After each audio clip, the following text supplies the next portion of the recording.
the history of Pride. I was one of about 40 people who organised and publicised the first ever UK Pride Parade, which took place in London on the 1st of July, 1972. It had never been done before. We were mostly members of the not long formed Gay Liberation Front, and we thought, well, we need to do something to counter the idea that gay is shameful. So what better than to respond to the accusations that we were sinners, criminals, immoral, unnatural, than to assert our pride in who we are. So that's how the idea of LGBT pride originated. It was a riposte to those who said, you should be ashamed. And we organized this first march, having no idea how many people would turn up or what kind of reception we'd get from the public or the police. But we knew, of course, that still most aspects of gay male life were criminalized in 1972 and for many years later. So we weren't expecting a particularly friendly response from the police. I think that fear of police reaction deterred a lot of people from coming. But in the end, about 700, maybe 1,000 people at the tops, turned out for that first ever UK Pride Parade. And we were very, very nervous because most of us had the status still of unapprehended criminals, because most aspects of gay male life were still against the law, although there had been a partial decriminalization in 1967. But in the years afterwards, the police harassment and victimization of the community increased by 400%. So you had partial decriminalization in 1967, and the response of the state was to intensify the arrests and convictions of gay and bisexual men. They went up by over 400% in the period 1967 to 74. A huge escalation in anti-gay repression. So anyway, we turned up, 700 to 1,000 of us. We were very surprised by the responses. As we marched through the streets, from Trafalgar Square to Hyde Park, we were expecting hostility. And indeed, I would say that about a third of all the public on the streets that day did greet us with very hostile, negative, abusive responses. They shouted out various insults, puffs, queer, faggots, benders. Some threw coins and bottles, glasses at us. And then there was another third who were just curious. They stared at us in disbelief that a gay person would dare show their face in public. Many of them, their eyes were like fixated, and they were gulping, I suppose is the correct word, to summarize their response. But then there was another third who were actually supportive. About a third of people actually said, good on you, well done, I support you, gave us a thumbs up. Some even clapped and cheered. So that was quite surprising, because we didn't expect in 1972 a third of the public in the streets of central London to be supportive. And it showed us that we had obstacles and mountains to climb, but there was a reservoir or a base of public opinion which was sympathetic, if not on our side. From 1972 onwards, that gave us the emboldenment to carry on. And so each successive year, there was another Pride Parade. And each year, they began to get slowly, and I emphasize slowly, bigger and bigger. A lot of people, of course, were probably deterred by the fact that on that first Pride Parade, there was roughly one police officer for every marcher. And we were hemmed in by the police. They sometimes shoved us. Some of them abused us as puffs, queers, faggots, benders. So when the word got out about that, quite a lot of people thought, oh, we're not going to attend the next one if that's what's going to happen. No one was actually arrested, but it was certainly a very hostile police atmosphere. But so that's the reason why I think for the first few years, the numbers grew very, very slowly. And in fact, it wasn't until the 1980s, with the advent of Ken Livingstone's Greater London Council, which was the first major authority in the country to support LGBT communities. Ken Livingstone opened the doors of County Hall to LGBT groups. We could meet there. He set up a working party to set out a program for improving the rights and freedoms of LGBT people. He also helped fund, or did fund, LGBT groups. That had never, ever happened before. And that sort of gave our community a big psychological boost. We felt that here was a straight politician, a left-wing Labour-controlled council that was actually supporting us. It had never, ever happened before. And from that time onwards, then Pride parades began to get gradually bigger. But even as late as 1987, the maximum number of people on a London Pride parade was 15,000.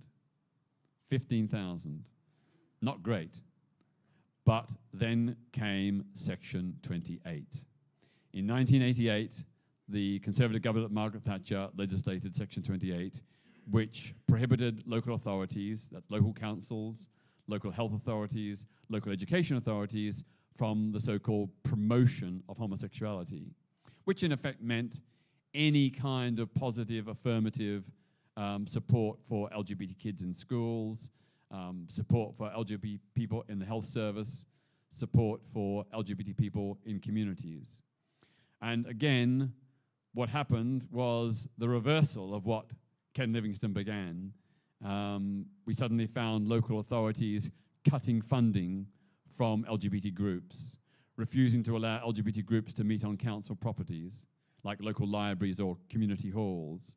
Some schools took LGBT books out of the library. So there weren't many books in those days, but there were an occasional book by Oscar Wilde or some other gay author. They were removed from school libraries. Plans to host plays with gay characters were shelved. Teachers told LGBT kids, sorry, I can't discuss that. So they got no support, no help, no affirmation about their sexuality or their gender identity. But with Section 28 came the rebirth or the reinvigoration or perhaps the birth of the LGBT plus community in this country. For the first time, all the different LGBT groups began working together. And for the first time, both the lesbian and gay male movements worked together, because there'd been quite a big split from the 70s where lesbian women had split off from the main LGBT groups and formed their own organizations.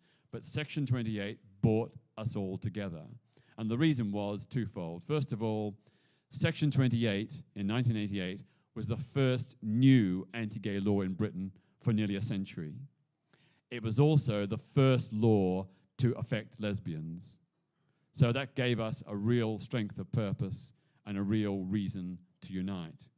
So the Pride Parade in 1988 suddenly jumped in numbers from 15,000 to 30,000. And then every year afterwards kept on growing and growing and growing. The acme was, I guess, 1997. In 1997, there were well over 100,000 people on the London Pride Parade. Well over 100,000.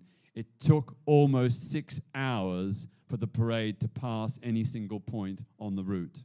Almost 6 hours. And then the festival afterwards on Clapham Common had a record 300,000 people. That was quite astonishing. But then sadly, the Pride Committee, which was all volunteer, as it is today, the Pride Committee, having hosted this huge event, not surprisingly, hadn't expected the numbers, and they lost £60,000. They had a £60,000 deficit. So there was a huge hue and cry by certain people to demand the Pride Committee be sacked because they were incompetent. I think that was very, very unfair. They were very competent. They did lose some money, but on the basis of a huge, huge march and festival, which they could have easily recouped the next year. Anyway, the pressure was so great in the LGBT press and among particularly gay business people that the committee was forced to stand down. And then gay businesses took it over and rebranded it as Mardi Gras, to not be a community event, but to be primarily a fee-paying festival. And that's when things went way down the pan. I mean, the numbers plummeted on the march and the festival.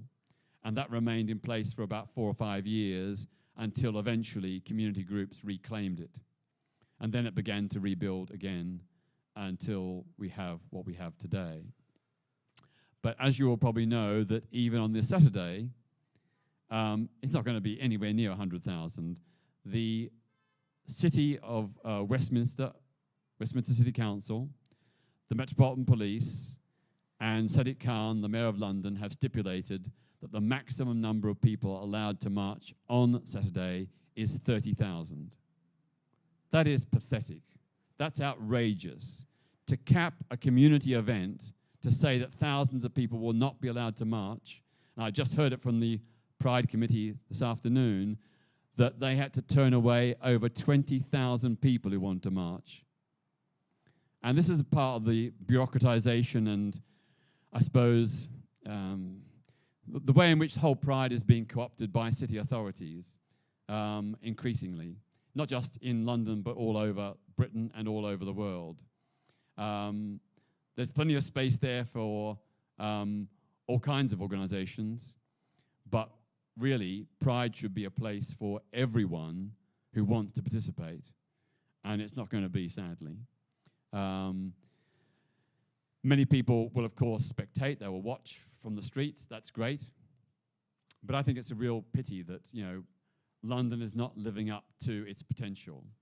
I was in Dublin last Saturday for their Pride Parade. Dublin has 1 million people. London has nearly 8 million. Dublin, with 1 million people, had 60,000 people on their Pride Parade. Yet on Saturday, we're only going to have 30,000. London is one of the smallest Pride parades in the Western world.